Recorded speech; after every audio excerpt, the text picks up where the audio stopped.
Sejam bem-vindos em nome de Jesus à casa do Senhor. Pode se assentar, por favor. Que Deus abençoe a todos, dando muita paz, muita força e muitas alegrias. Amém?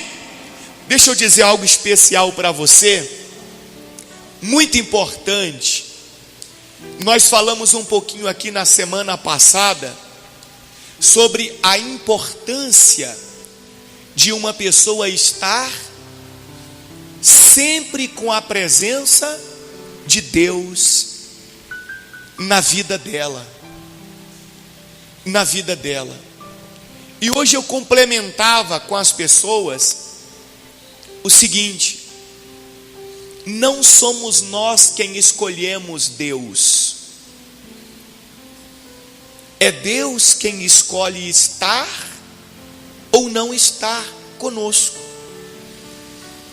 Lá em João capítulo 15, o Senhor disse isso: não fostes vós que escolhestes a mim, pelo contrário, eu escolhi a vós outros.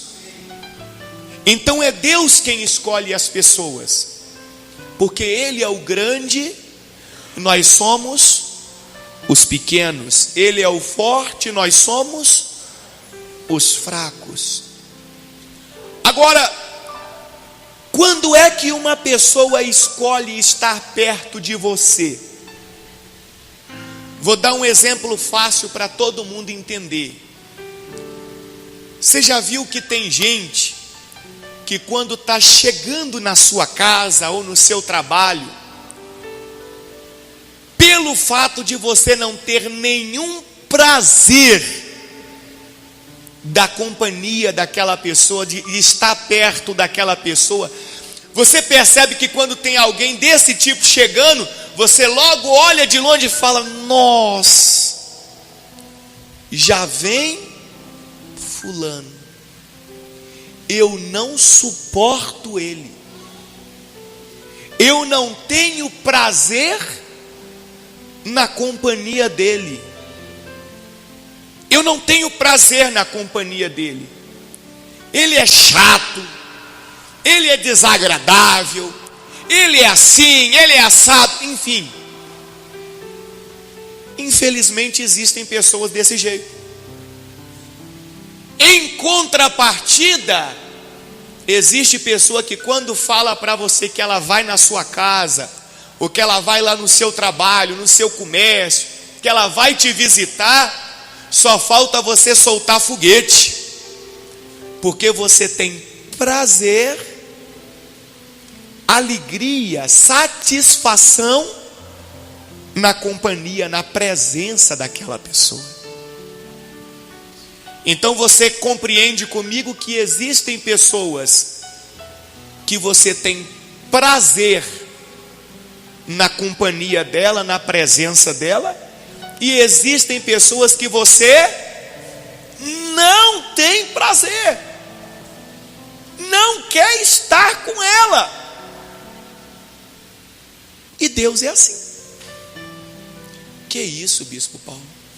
Sim, nós mostramos aqui semana passada que Deus disse a Moisés: pega esse povo que você tirou da terra do Egito e sobe com eles, vai embora com eles para a terra que eu prometi, terra que mana leite e mel. Porém, eu não irei com esse povo, porque esse povo é um povo rebelde, de dura cerviz. Eu pergunto para você, quando Deus disse que não iria com aquele povo, que o povo era de dura cerviz, que o povo era rebelde, Deus estava demonstrando que tinha prazer em estar com aquele povo, na companhia daquele povo, ou que ele não tinha prazer? Não tinha. E muitas pessoas hoje em dia, elas estão vivendo assim, distantes da presença de Deus, porque a forma como ela age, como ela vive, como ela se comporta para com Deus, tem desagradado ao Senhor. Ela não tem feito por onde, Eu falei aqui hoje também mais cedo sobre Davi. Todo mundo aqui já ouviu falar de Davi. O Salmo 23, provavelmente todo mundo aqui conhece. Davi começa ele mais ou menos assim, ó: o Senhor é o meu pastor e nada me faltará. Sabe quando que Davi pronunciou esse salmo? Guarda isso, que você provavelmente nunca ouviu o que eu vou te falar agora. Provavelmente você nunca ouviu. Davi, ele fugia de Saul. Ele fugia de Saul. Quem era Saul? O rei de Israel. E Saul queria matar Davi. Então o rei de Israel, com todo o seu exército, queria o quê? Matar Davi. E o que Davi fez? O que Davi fez? Fugiu. E para onde que Davi fugiu? Para um lugar chamado Vale do Enguede. O que é isso, Bispo Paulo? Isso é um deserto, daquele pior possível. Já viu aquelas novelas que passam na Record? Terra Prometida, depois passou agora Jesus. Você já viu uma parte que mostra umas montanhas assim, que você não vê nem uma folha de nada, não tem árvore, não tem nada, só passam as montanhas assim, totalmente secas, com aquele vale totalmente seco, sem água, sem verde, sem nada. Já viu isso lá na televisão? É aquele lugar. É aquele lugar. Agora raciocina comigo, ó. Olha que coisa interessante. Agora você vai entender perfeitamente o Salmo 23. Perfeitamente. Antes você lia e falava assim: mas o que Davi queria falar com isso? O que Davi queria mostrar com isso? Qual era a intenção de Davi? Qual era o momento que Davi estava vivendo? Olha que interessante. O Vale do Enguede ficava mais ou menos uma distância, mais ou menos uma distância de uns 120 quilômetros de Jerusalém. Quando se saía de Jerusalém, se andava em torno de 100 quilômetros e não tinha água. Presta atenção agora. Não tinha o quê? Água. No Vale do Enguede existe uma única fonte de água. Imagina você ir daqui em Formosa. Acredito eu que todo mundo sabe onde é Formosa. No deserto, sozinho, viajando provavelmente dia e noite, sendo que existia uma única fonte de água. Como que você encontraria essa água? Fala para mim. Você encontraria como? Posso responder para você? Você não encontraria. Imagina um deserto. Como é que você vai seguir logo na direção da onde está a água? Um deserto tem quantos lados? 3. Porque você está partindo de um, então tem 3. Esse e esse. Concorda comigo? Você está partindo daqui, então tem 3. Como que Davi iria seguir exatamente na direção de onde tinha a fonte de água? Está aqui, ó. Agora você entende por que ele escreveu o Salmo 23, ó. O Senhor é meu pastor. Quer dizer o quê? Qual é a função do pastor? Não é guiar? Não é dar a direção? Olha o que Davi estava dizendo: eu estou saindo fugido daqui, querem me matar, querem me destruir, mas eu faço de tudo para que a presença de Deus sempre esteja comigo. Ele é o meu pastor, Ele vai me guiar no meio desse deserto sozinho, e nada vai o quê? Nada vai me faltar. Aí ele continua o Salmo 23. Olha o que ele diz no versículo 2. Olha lá. Ele me faz repousar em pastos o quê? Verdejantes. O que é repousar? Descansar. Depois de ter caminhado em torno de 100, 120 quilômetros, fugindo, o que a pessoa precisa? De descanso. Mas aonde que Deus leva ele para ele descansar? Num lugar que tinha verde. Ele chama de pastos verdejantes. Se tinha verde, é porque tinha o quê? Tinha água. Deus leva ele, quando a presença de Deus está com a pessoa, Deus guia os passos dela e sempre leva ela a um lugar bom, a um lugar de descanso. Ele me faz repousar em pastos verdejantes, leva-me para junto das águas de descanso, refrigera a minha alma, guia-me pelas veredas da justiça por amor do seu nome. Agora presta atenção no outro versículo, agora você entende melhor ainda. Lê lá para mim, por favor. Ainda o quê? Então agora você vê que confirma tudo que eu estou dizendo. Lembra que eu falei Vale do Engedi? Um deserto. Imagina tudo de ruim que tinha naquele deserto. Até hoje você sabe que no deserto existem muitos salteadores. Você já deve ter visto isso na televisão, já deve ter ouvido falar. Muitos ladrões. Caminhar pelo deserto sozinho é suicídio.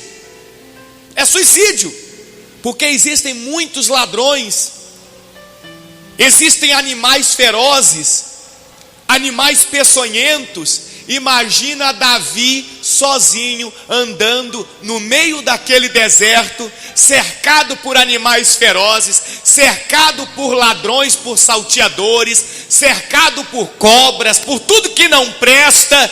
Imagina ele andando sozinho, humanamente falando. Mas quem é que estava com ele? A presença de quem? De Deus. Por isso que ele diz, o que ele disse? Ainda que eu ande pelo vale da sombra da morte, não temerei mal nenhum, porque tu estás comigo, o teu bordão e o teu cajado me consolam. Quer dizer o quê? Eu não temo a nada. Sabe por quê? Porque eu sei que o meu pastor, o meu Senhor, Ele está me guiando. E para onde Ele me leva, eu sei que é me livrando do laço do passarinheiro, é me livrando da peste perniciosa, é me livrando do que é ruim, do que não presta. Ele está comigo. Deixa eu dizer uma coisa importante para você levar daqui nessa noite.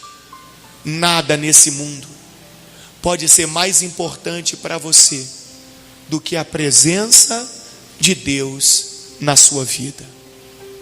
Nada. Quem tem a presença de Deus tem tudo. Quem tem a presença de Deus pode enfrentar a luta que for. Ele vai se dar bem naquela luta. Ele vai ter vitória naquela batalha, porque Deus estará com ele. Abra sua Bíblia, por favor, no Evangelho de Lucas, no capítulo 21. Deus nos deu uma palavra que hoje tão profunda, que eu tenho certeza que vai ser bênção para todos nós. Evangelho de Lucas, capítulo 21. Glória a Deus. Evangelho de Lucas, capítulo 21. Por favor. Não se preocupe que eu não vou falar de dinheiro, não. Tem gente que já leu o título da mensagem aqui e fala: pronto, o pastor, o bispo Paulo já vai pedir dinheiro. Não. Pelo contrário, esta mensagem aqui vai muito, mas muito além dessa questão do título aqui falando de dinheiro. Muito além. O título da mensagem é A Oferta da Viúva Pobre. Você vai ver o quanto Deus vai falar comigo e com você nessa noite. Olha o que diz o texto sagrado. Estando Jesus a observar, então Jesus estava o quê? Observando. Aqui Jesus estava no templo. No templo. Poderíamos, o que a gente chama de igreja hoje. Ok? Estando Jesus a observar, viu os ricos lançarem suas ofertas no gasofilácio. Gasofilácio é uma urna, como se fosse essa urna aqui. Um exemplo, onde as pessoas depositavam as ofertas. Então Jesus estava observando, e aí vinham os ricos, depositavam suas ofertas, e Jesus só observando. Viu também certa viúva pobre lançar ali 2 pequenas moedas e disse: verdadeiramente vos digo que esta viúva pobre deu mais do que todos. Normalmente, quando a pessoa era viúva, naquela época de Jesus, não existia um meio termo. Ou ela era esposa, viúva, de uma pessoa rica, e automaticamente tinha ali uma herança para a sua sobrevivência, ou ela era pobre, porque mulher não trabalhava naquela época. Mulher não era nem contada. Lembra da multiplicação dos pães e peixes? O que Jesus falou? O que a Bíblia fala? Que ali alimentaram-se mais de 5.000 homens, fora mulheres e crianças. Você vê que nem menciona quantas tinham. Então, quando uma mulher ficava viúva de um homem trabalhador, porém que não tivesse posses, não tivesse guardado dinheiro, não tivesse nenhum tipo de propriedade, como que aquela mulher ficava? Na miséria. Ela não trabalhava, não tinha quem a sustentasse, não tinha quem levasse o recurso para casa, ela ficava sem nada. Então a Bíblia fala que Jesus estava observando, vieram os ricos primeiro, colocaram o quê? No gasofilácio suas ofertas, e depois de todo mundo veio uma viúva pobre e lança ali 2 moedas. Quando aquela mulher lança 2 moedas, Jesus se levanta e o que Jesus fala? Verdadeiramente vos digo que esta viúva fez o quê? Que esta viúva fez o quê? Deu mais do que todos. Vamos entender agora. Lê comigo, por favor, no versículo 4. O versículo 4 é o mais importante do culto de hoje. Jesus explica. Olha o que ele diz: verdadeiramente esta viúva deu mais do que todos, porque todos estes deram como oferta aquilo que o quê? O que aqueles deram? Aqueles outros deram como oferta o quê? o quê? O que sobrava. Jesus disse: todos aqueles deram como oferta o que sobrava. Guarda essa palavra. Deram como oferta o que? Pergunta para a pessoa: deram oferta com o que sobrava. Aí Jesus diz assim, ó: esta viúva, porém, da sua pobreza deu tudo o que possuía, todo o seu sustento. Jesus disse para todo mundo ali, ó: essa mulher foi a que deu a maior oferta aqui hoje. Os discípulos de Jesus não entenderam nada. Os apóstolos de Jesus não entenderam nada, porque os outros deram sacos de dinheiro. E a mulher deu 2 moedas. Aí Jesus explicou: esses aí deram o que sobrava. Apresentaram para Deus o que sobrava. Ela deu tudo o que ela possuía, todo o seu sustento. Bispo Paulo, mas você não disse que não tinha nada a ver com dinheiro? Mas não tem. O que Deus queria ensinar para mim, quer ensinar para mim e para você nessa noite, é justamente essa palavra sobrava. Tudo que eu e você fazemos para Deus é uma oferta. Uma oração que você faz é uma oferta. Você parar para ler a Bíblia Sagrada na sua casa é uma oferta, porque a palavra é de Deus. Você vir ao culto é uma oferta. E a pergunta que eu te faço é: qual oferta você tem apresentado a Deus? O que sobra ou aquilo que você tem de melhor? Será que você lê a Bíblia quando lhe sobra um tempo na sua casa? Será que você vem ao culto quando lhe sobra um tempo na sua agenda? Será que quando você levanta pela manhã, você para fazer a sua oração? Falar com Deus? Ou será que você acorda sempre em cima da hora, atrasado, e diz: eu não orei porque não deu tempo? Quando você vai dormir, quando você vai deitar, você fala com Deus? Ou o cansaço não dá tempo, você tem que escolher entre dormir e orar, ou orar, e você já deita e dorme? O que é que nós temos apresentado para Deus? O que temos de melhor ou o que sobra? Ou será que nós temos ido mais além ainda? Será que nem o que sobra a gente está apresentando?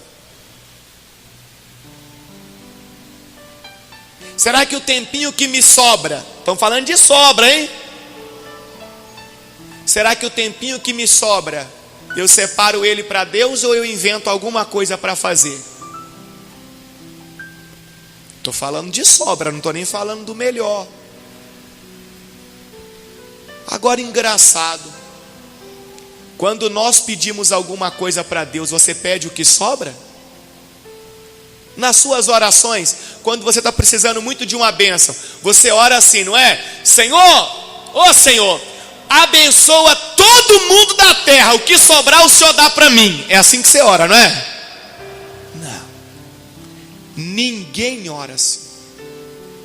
Ninguém pede a Deus o que sobra. Todo mundo que faz uma oração pede a Deus o melhor. Pede a Deus sempre o melhor. E é engraçado como é que a gente é difícil. O ser humano é difícil. Quando o ser humano faz uma oração pedindo a Deus algo, e ele vê que o outro recebeu algo melhor do que ele fica bravo. Por que o senhor deu isso para fulano e não deu para mim? É igual quando a pessoa tem 2 filhos.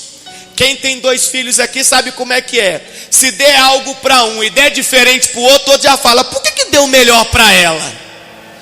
É porque ela é a filha preferida, é? É porque você ama mais ela? É assim ou não é assim? Com Deus é a mesma coisa. Todo mundo que ora pede o quê? O melhor. Mas na hora de apresentar a oferta para Deus, apresenta o quê? Normalmente o que sobra. Ah, mas já tem até um vocabulário completo. O vocabulário: Deus entende, Deus é bom, Deus é amor, Deus é Pai, Deus é misericórdia. Ela já tem um vocabulário completo. Mas o vocabulário que é bom para ela esquece do outro lado do vocabulário: Deus é justiça, Deus é fiel. Entende a diferença aqui? Eu não posso ser aquele que apresenta para Deus o que sobra. Se eu apresento para Deus o que sobra, como é que eu vou esperar o melhor de Deus? Não tem condições. Para mim ter o melhor, eu tenho que apresentar o quê? O melhor. A minha oração tem que ser o meu melhor. Eu tenho que ter o meu tempo de ler a palavra de Deus, sim. Eu tenho tempo para tudo. Eu tenho tempo para ler um livro, eu tenho tempo para passear, eu tenho tempo para dormir, eu tenho tempo para ir ao cinema, eu tenho tempo para isso. Mas não, tempo para a Bíblia não tem, não deu mesmo. Deus sabe que não deu. Deus entende. Irmãos, será que Deus entende? Mostra para mim Isaías 58, fazendo favor. Eu quero que você olhe aqui para o telão, ó. Se você depois quiser ler na sua casa, é Isaías 58, tá bom? Vamos ver se Deus entende mesmo.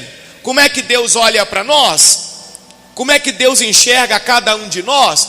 Porque se eu quero a presença de Deus comigo, se eu quero a presença dele comigo, eu tenho que ser agradável.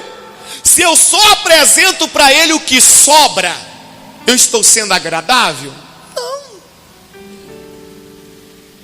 Claro que não. Agora, se eu apresento o meu melhor, eu vou me tornar agradável aos olhos de Deus. Percebe que eu não estou falando de placa de igreja para você, não estou falando de religião, estou falando de Deus. Estou falando do Todo-Poderoso, da presença dele estar com você. Mas o que é que você tem apresentado como oferta para Deus? Ressaltando que eu não estou falando de dinheiro. Esse Deus que hoje em dia é apresentado para a maioria das pessoas no mundo, não é o mesmo Deus da Bíblia.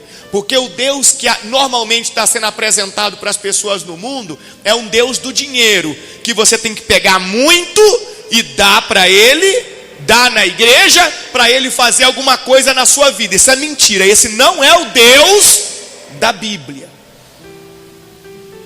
Você ser um ofertante, ser um dizimista, ajudar a casa do Senhor para mantimento é uma coisa. Ver Deus como alguém que você tem que dar muito dinheiro para ele fazer algo grande na sua vida, isso é mentira. Esse não é o Deus da Bíblia que você tem na sua casa, que você carrega com você. Tudo em nós é uma oferta, guarda isso. Tudo em nós é uma oferta diante de quem? De Deus. Meu tempo, minhas atitudes, minhas ações, tudo é uma oferta. Será que eu tenho apresentado o melhor?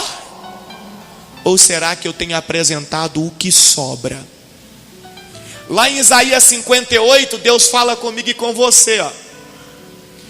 Deus chama o profeta Isaías e manda Isaías levar um recado para o povo. Que recado é esse? Isaías 58, versículo 1. Clama a plenos pulmões, ó Isaías, clama a plenos pulmões, solta a voz mesmo, não se acanhe, profeta, não te detenhas, ergue a voz como a trombeta e anuncia ao meu povo a sua transgressão. Anuncia para as pessoas a transgressão deles, e a casa de Jacó os seus pecados. Aí Deus continua: mesmo neste estado de quê? De transgressão, ainda me procuram dia a dia. Quer dizer o quê? O povo se desviou do caminho de Deus, o povo deixou de apresentar a sua melhor oferta, apresentava o que sobrava, mas mesmo assim continuava reconhecendo que o Senhor é Deus. É isso que Deus está dizendo, olha lá.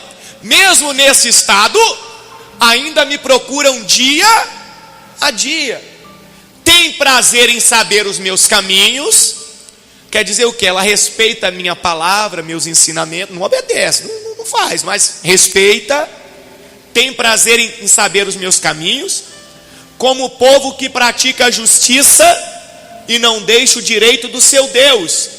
Agora olha que interessante, perguntam-me pelos direitos da justiça, tem prazer em se chegar a Deus, dizendo, aí Deus começa a falar, ó, esse povo me procura, quando chega a hora do aperto, eles vêm atrás de mim, quando a barriga dói, quando algo de ruim acontece, eles me procuram, eles vêm orar, eles vêm falar comigo, aí eles vêm, enfim, na igreja, procuram-me, dizendo, olha só como é que o povo fala com Deus, olha se tem a ver com os dias atuais ou não.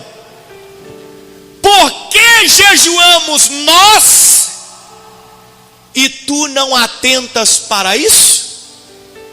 Quer dizer que a pessoa sempre na hora de apresentar a oferta dela a Deus, ela apresentava o que? Sobrava.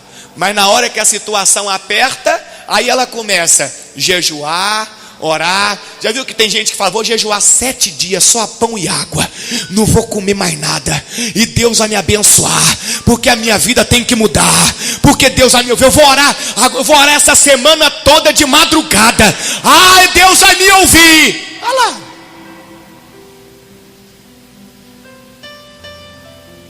Quando ela não estava passando problema nenhum, ela só apresentava o que sobrava. Quando a coisa fica difícil, aí como é que ela começa a fazer? Jejuar desesperadamente, orar, e ainda pergunta para Deus, por que jejuamos nós e tu não atentas para isso? Por que afligimos a nossa alma e tu não o levas em conta? Aí Deus responde, eis que no dia em que jejuais, cuidais dos vossos próprios interesses. Vocês não estão jejuando como oferta para mim, vocês estão jejuando o dia. Olha que interessante, Deus está dizendo o dia que jejuais, quer dizer que não é algo que constante, é algo esporádico, é só quando a pessoa precisa. Olha o que Deus responde, o dia em que jejuais, cuidais dos vossos próprios interesses. Você só está fazendo isso porque você está interessado em algo de mim, e exiges, olha lá, a pessoa faz algo diferenciado, um jejum, uma oração, e ela se acha no direito de exigir que se faça todo o vosso trabalho.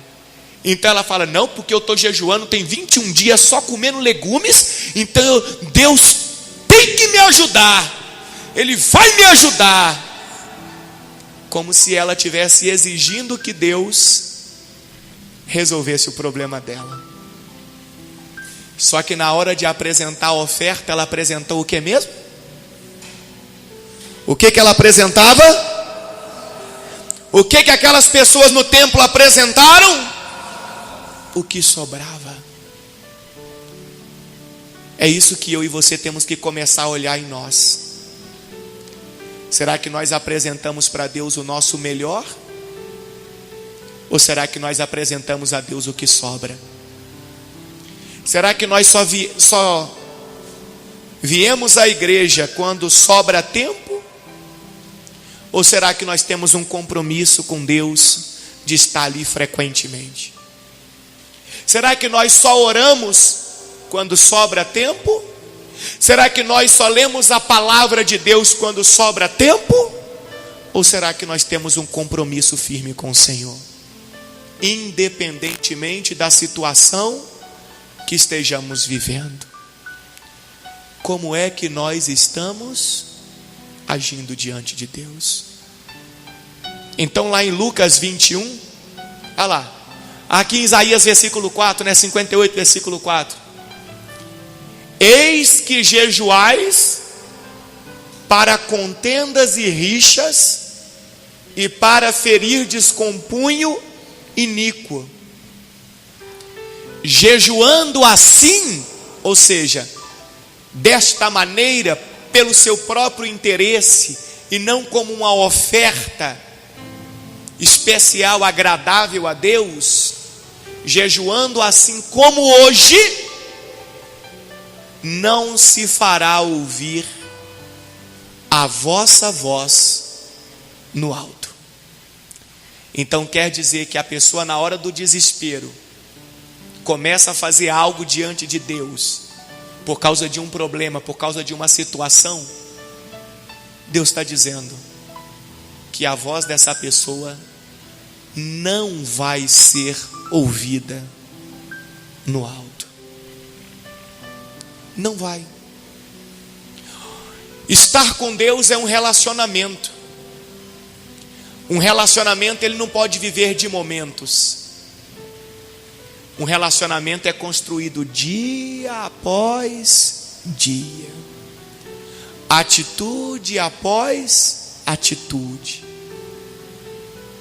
Se você quer que a presença de Deus esteja com você, comece a refletir nisso. Qual é a oferta que nós, que eu, que você está apresentando para Deus? O melhor ou o que sobra? Isso vai fazer toda a diferença na sua caminhada. Amém? Quem entendeu a mensagem?